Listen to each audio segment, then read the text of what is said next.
on va parler d'environnement, de notre environnement, parce qu'il y a la maison, les objets, les surfaces du quotidien. Est-ce qu'il faut tout nettoyer? Est-ce qu'il faut tout désinfecter? Vous allez voir, c'est pas forcément les réponses auxquelles vous vous attendez. On accueille Geneviève Arnaud, qui est enseignante-chercheuse en bactériologie.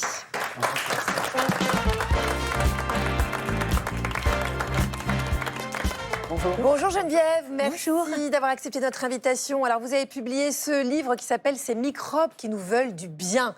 Voilà, déjà, on commence à entrevoir de quoi seront faites vos réponses dans un instant. C'est aux éditions Human Science.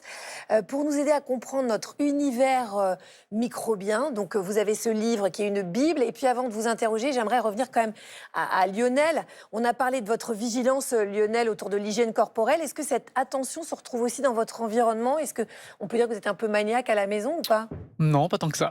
C'est vrai, pas trop? Non, non, j'allais dire, je suis plutôt partisan du grand nettoyage de printemps à fond, effectivement, là, pour le coup, un peu Une fois par rigoureux. an, ça y va, quoi. Enfin, En une bonne avril. fois par an. Après, c'est une fois par semaine. Enfin, c'est pas l'obsession. C'est pas l'obsession. Voilà. Alors Geneviève Arnaud, est-ce que Lionel a raison d'être un tout petit poil laxiste sur le ménage? On entend beaucoup de discours qui disent qu'il faut aseptiser son intérieur pour être en bonne santé. Mais est-ce qu'aujourd'hui, avec cette hypothèse qu'on appelle l'hypothèse hygiéniste, on entend plutôt que trop de propreté pourrait priver notre système immunitaire de microbes essentiels? Est-ce que c'est vraiment le cas? Oui, tout à fait. C'est vrai, quand on emploie le terme de laxiste à propos de Lionel, je ne suis pas tout à fait d'accord. Moi, je pense qu'il ne faut pas être obnubilé par la propreté intérieure. Il faut y penser à bon escient et vouloir aseptiser absolument tout. C'est déjà une entreprise qui est vouée à l'échec parce qu'il y a une première chose qu'on peut rappeler à nos téléspectateurs, c'est qu'en fait, on vit sur une planète qui est microbienne. En fait, la biomasse du vivant est essentiellement pas les animaux, Donc, mais les bactéries. On doit cohabiter avec On doit eux. cohabiter, en fait, elles font partie de nous-mêmes. D'ailleurs, nous, chère Agathe, sur notre corps, nous avons des milliards... Il ne faudrait pas mettre un microscope, quoi, c'est ça. Il ne faudrait pas mettre un microscope. Alors après, moi, ça ne me fait pas peur, mais je suis un peu acquis à la cause des bactéries. Mais rien que sur la peau, vous voyez, 100 milliards de bactéries. Donc en fait, l'univers, la planète est microbienne, mais nous sommes microbiens.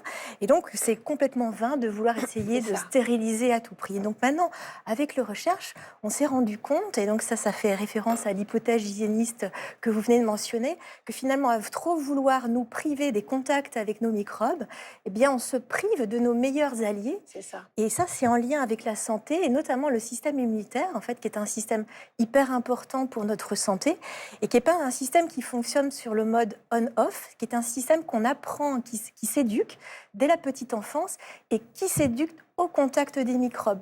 Et donc, il ne faut surtout pas se priver du contact microbien. Avec Abigail Deby, tout à l'heure, on a parlé des produits qu'on se met sur la peau. On a parlé du fait que quand même, il y avait un cocktail chimique. Si on met en moyenne 6 produits par jour, c'est quand même énorme. Est-ce qu'on peut dire la même chose des produits désinfectants? Est-ce qu'eux-mêmes ne sont pas dangereux?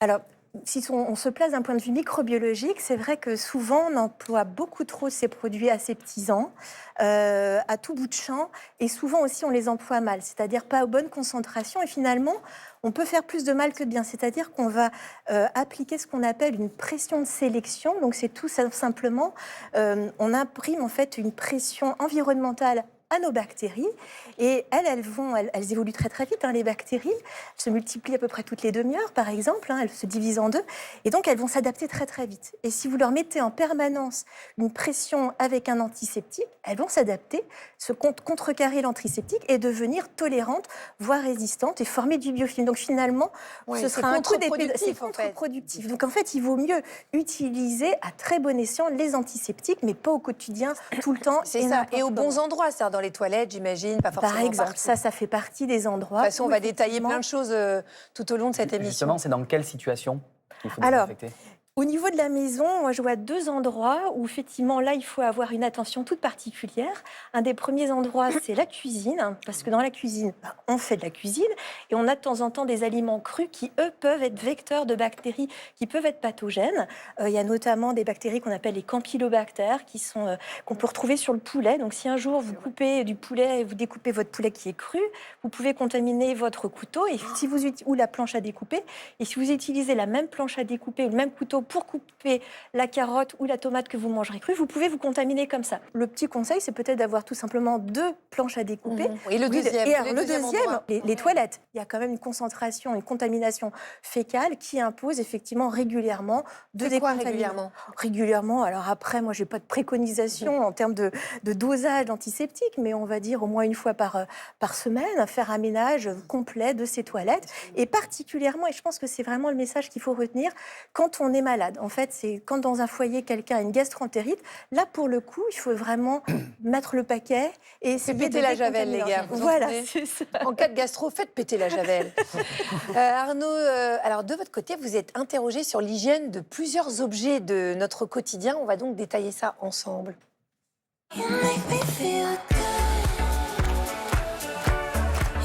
Alors en fait, c'est des objets ou tout simplement du mobilier. On va se poser la question, est-ce qu'ils peuvent mettre à mal notre hygiène? Donc on va commencer par ça, l'éponge. Moi, j'ai entendu dire que c'était l'horreur. Souvent, beaucoup de personnes attendent que ça schlingue dans la cuisine avant de la changer. Qu'est-ce que vous en pensez ici? Ça sent le vécu, Arnaud. De quoi vous parlez? Alors, Geneviève, qu'est-ce qu'on fait de l'éponge? Est-ce qu'il faut attendre qu'elle sente mauvais pour la changer? Alors, on peut faire ça, effectivement. Moi, personnellement, c'est ce que je fais aussi. Alors, je vous explique en 2 mots. Effectivement, l'éponge, c'est un vrai nid à microbes, c'est humide et globalement, les bactéries aiment bien l'humidité. Donc, on a quand même plus de bactéries au niveau de l'éponge. Par contre, il faut se rappeler que les bactéries qui nous veulent du mal, qui sont vraiment une infime minorité, elles viennent plutôt de l'humain. Et en fait, les bactéries qui sont adaptées à notre corps, elles aiment bien quand il fait 37 degrés, ce qui n'est pas le cas de l'éponge. Donc, en fait, les bactéries ne vont pas forcément très bien survivre sur l'éponge, à part quelques bactéries de En tout cas, l'environnement. ce n'est pas des bactéries qui peuvent nous attaquer. celles Non, qui sont voilà, dans c'est des l'éponge. bactéries de l'environnement qui C'est sont ça. à minima, finalement, totalement indifférentes à vous. Oui. Pardon, Agathe. Oh non, mais moi, ça me va très bien qu'elles Et soient donc, indifférentes. finalement, moi. l'éponge, il faut la nettoyer. Et puis, quand elle commence, comme vous dites, à schlinguer, c'est simplement qu'il y a peut-être eu du biofilm avec des bactéries environnementales.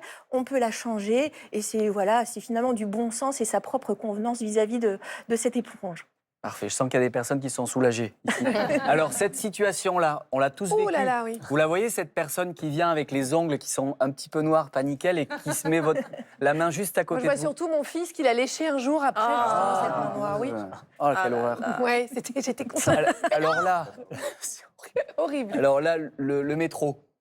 Clairement, est-ce qu'on risque quelque chose quand on partage sa poignée avec quelqu'un d'autre, ou on voit certains qui mettent un chiffon ou le Oui, ou le t-shirt ticket du métro, quand il y avait des tickets. pour ouvrir la porte? Ou quitte à se casser la figure pour ne surtout pas tenir la barre de métro. Dangereux ou Non, pas? alors là aussi, il faut dédramatiser la barre de métro. Essayez de vous mettre un instant dans la tête d'une bactérie, si c'est possible. En fait, les bactéries pathogènes, ou les virus, même, ils aiment plutôt quand il fait chaud et quand c'est humide. Donc la barre de métro, c'est tout l'inverse. C'est froid, sec, donc même s'il y a des bactéries pathogènes qui se déposent ou des virus, leur durée de vie est très très limitée. Donc finalement, la barre de métro, moi je la prends à pleine main et je me pose pas trop de questions. Alors après, c'est vrai qu'en période épidémique, on vient de sortir d'une épidémie de grippe, il faut penser aux gestes barrières, se laver les mains tout simplement en sortant du métro.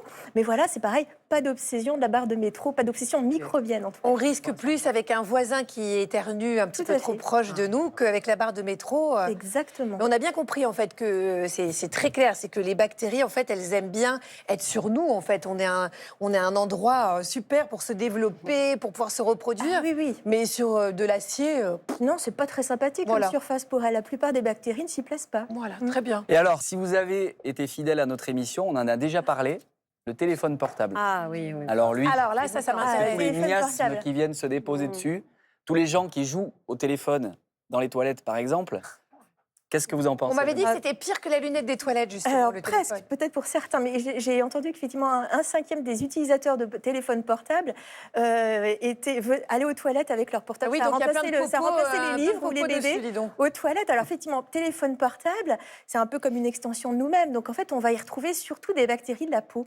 Moi, je fais l'expérience régulièrement avec les étudiants en médecine. On fait des travaux pratiques de bactériologie. On essaye d'apprendre en s'amusant. Et donc, on ensemence sur des boîtes de pétri leur téléphone de portable. Et qu'est-ce qu'on va y retrouver surtout? Des bactéries de leur peau. Alors, de temps en temps, on peut retrouver des bactéries de la flore Et fécale, donc, des ce sont des bactéries coliques. bonnes bactéries alors si c'est Alors, des bactéries oui, de la peau. plupart des bactéries de la peau sont des bactéries qui sont excellentes, qui veulent du bien à votre épiderme.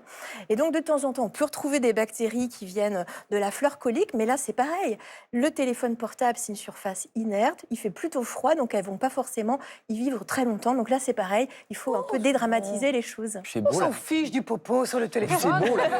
C'est tellement On était bien là en dit. train de s'obséder, mais pas du tout. tout Mais va après, bien. on peut prendre un bon bouquin aussi. Hein. Oui, c'est ça, oui, ça serait mieux d'ailleurs. Essayons quand même de nous déconnecter